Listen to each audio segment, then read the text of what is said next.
Alright everyone, in this video we are going to find and interpret the discriminant of a quadratic equation. Now, first thing, what is a discriminant? Well, the discriminant is whatever is inside of the radical. So it's what I have in red here, b squared minus 4ac. So here's how we interpret this. If b squared minus 4ac is positive, so that means it is greater than 0, positive number, okay, you have two real solutions. So you have two real solutions.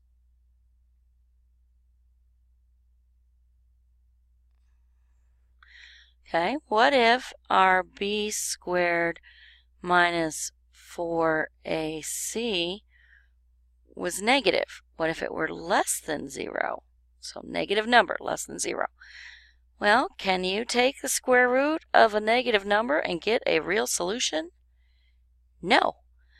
So there will be no real solutions.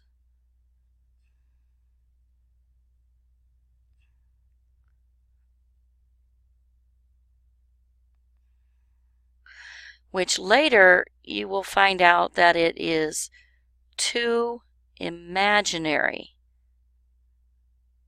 solutions. That means it's in the realm of complex numbers. What does that mean? Square root of negatives. Okay?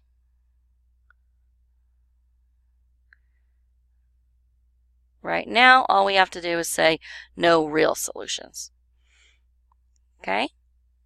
Then what if b squared minus 4ac equaled 0? Well, this gives you one real solution, because if you take the square root of 0, you only get one number, 0. Okay, so one real solution.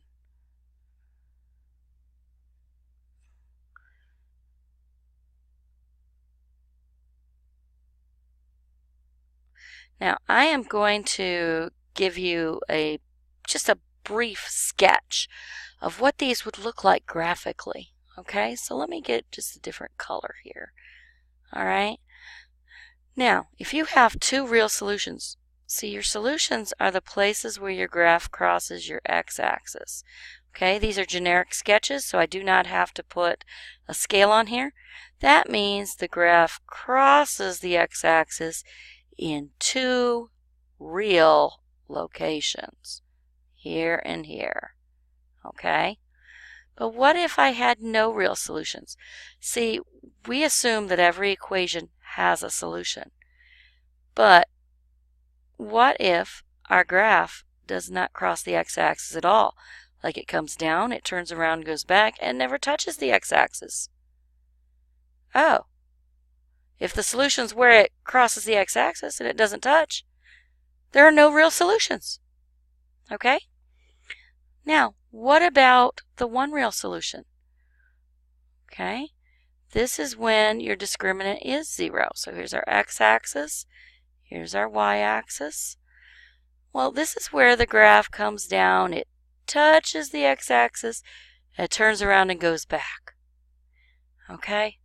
So, two real solutions, it crosses in two real locations. No real solutions, it doesn't cross at all. And one real solution, it touches the x-axis, turns around, and goes back. So that's a visual representation of what's going on here. Now let's get an equation and let's evaluate the discriminant. Okay, so let me just change my color here. Alrighty, and let's grab us a quadratic equation. How about this? X squared minus 6x plus 9 equals 0. Okay, what we do is we plug this into the b squared minus 4ac. So, a equals 1, b equals negative 6, and c equals 9. So that means that b squared minus 4ac would equal negative 6 squared minus 4 times 1 times 9. Okay? Well, negative 6 squared is 36. Negative 4 times 1 is negative 4. Negative 4 times 9 is negative 36, so minus 36. These add to 0. So what does that tell me? I have one real solution. It's like this third one here. It just touches the x-axis, turns around, and goes back. Okay, so my solution here, what I need to write is one real solution. All right, I hope this helps you out. Have fun doing these. Awesome, awesome. Have a great day.